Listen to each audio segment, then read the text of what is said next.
শুভ দুপুরবেলা। অশেষ ধন্যবাদ জানাচ্ছি আমাদের আলোকিত মানুষ হিসেবে এখানে উপস্থিত আছেন আমাদের ব্যবসায়ী। জনাব, আপনার নামটা একটু বলবেন। মোহাম্মদ আনোয়ার মোহাম্মদ আনোয়ার হোসেন। এমান আনোয়ার হোসেন। আনোয়ার ভাই, আপনাকে আমার চ্যানেল 99 এবং জাতীয় পত্রিকা দৈনিক আছে আলোকিত সকাল থেকে আমি সাংবাদিক ফরহাদ ভাই ধন্যবাদ জ্ঞাপন করছি। আনোয়ার ভাই, আপনার এই ব্যবসা প্রতিষ্ঠানটা আজকে কয় বছর হয়েছে? আজকে 4 বছর। 4 বছর হয়েছে। এখানে আপনার প্রোডাক্টগুলি আপনারা কী কী জিনিস তৈরি করছেন? এখানে ওই রকম কোনো কিছুই না, এটা একটা আপনার গ্যারেজ, তো এখানে অটো রিক্সা ভাড়া দেওয়া হয়। হ্যাঁ। তো যেভাবে যে এখন যে পরিস্থিতি চলতেছে, এই পরিস্থিতিতে এই গাড়িগুলাও বন্ধ, আমাদের ব্যবসা বাণিজ্য বন্ধ, এখন আগের মতোই নাই। তো আগে যেরকম স্বাভাবিকভাবে ছিল তখন আমাদের ব্যবসা ভালো ছিল, এখন পরিস্থিতি হওয়ার কারণে মানে ব্যবসা বাণিজ্য খুবই ডাউন। আনোয়ার ভাই, এগুলি আপনি কোথা থেকে কিনেছেন? আপনার এই যে ইয়েগুলি আছে, এটা মূলত কেনা হয়েছে যে আপনার ওই ইয়া থেকে, আপনার কুতুপালং থেকে, আর কিছু হলো আপনার চকরিয়া থেকেই।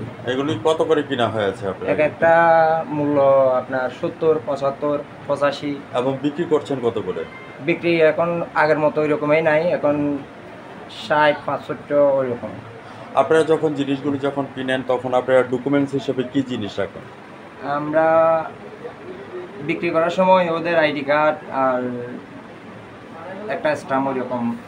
আপনাদের কাছে এগুলি আছে, ডকুমেন্টসগুলি আছে? এখন নাই, এগুলো বাসাতে আছে। কারণ আমরা আমাদের ম্যাজিস্ট্রেটের যে ক্লুটা নিয়ে আমরা আসতে হয়েছে সেটা হচ্ছে যে অনেকে চোরাভাবে বিক্রি করে দিয়ে যায়, পরক্ষণে মনে করেন আপনারা না বুঝে কিনে ফেলেন, পরক্ষণে আপনাদের উপরে এসে বাজারে এসে পড়ে। তো এই ধরনের অকারেন্সের থেকে বাঁচার জন্য আপনারা সর্বপ্রথম এনআইডি কার্ড রাখবেন, ছবি রাখবেন, এরপরে প্রশাসন বিভাগকে আপনারা জানাবেন। আপনারা যদি না জানান তাহলে আপনাদের নিজস্বভাবে 3 লক্ষ টাকা জরিমানা, অনায়াসে 1 মাসের জেল হবে। কোনটা ভালো হবে আনোয়ার ভাই, এটা বলেন? এটা যেটা আপনি বললেন যে ওই যে আপনার আইডি কার্ড আর ফটো, ছবি আর হইলো আপনার পছন্দের ওগুলো রাখাই ইয়া। উইদাউট ডকুমেন্টস ছাড়া যদি কোনো কিছু না হয় এটা চুরি মাল হিসাবে দেখা যায়। এটা আপনার জন্য টাকা পয়সা কিন্তু মানুষ কামাতে পারবে, কিন্তু সম্মান যখন একবার চলে যাবে এই সম্মান কিন্তু আসা যাবে না। ঠিক আছে?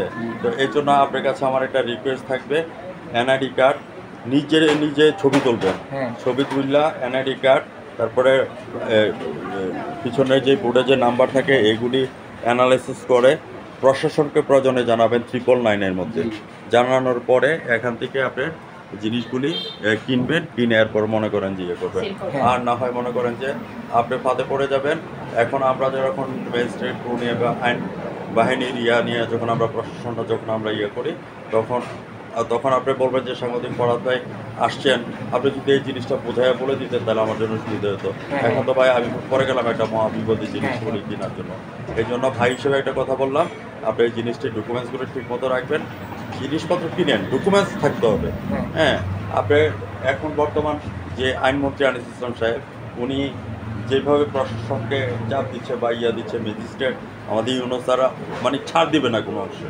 তো সেই সুবাদে আমি নিউজটার জন্য আমি এই কথাটা আপনার কাছে বলে রাখলাম। আপনি ভালো থাকেন, সুস্থ থাকেন। আজ রাত 9:15 আমাদের চ্যানেলে প্রচার হবে। সেই সুবাদে আপনাকে আনোয়ার ভাই ধন্যবাদ জ্ঞাপন করে বিদায় কাটাচ্ছি। কাকু, আপনার নামটা একটু বলবেন? আবুল কালাম। কাকা, ওনার সম্পর্কে কিছু কথা একটু চ্যানেলে বলে ধরবেন। এটা আমি কিছু জানি। আচ্ছা, আসলে যদি কেউ ডাক শুনে তো না আসে রে, তবে একলা চলো রে, সেই প্রত্যাশা নিয়ে আমি বিদায় কাটাচ্ছি। ধন্যবাদ।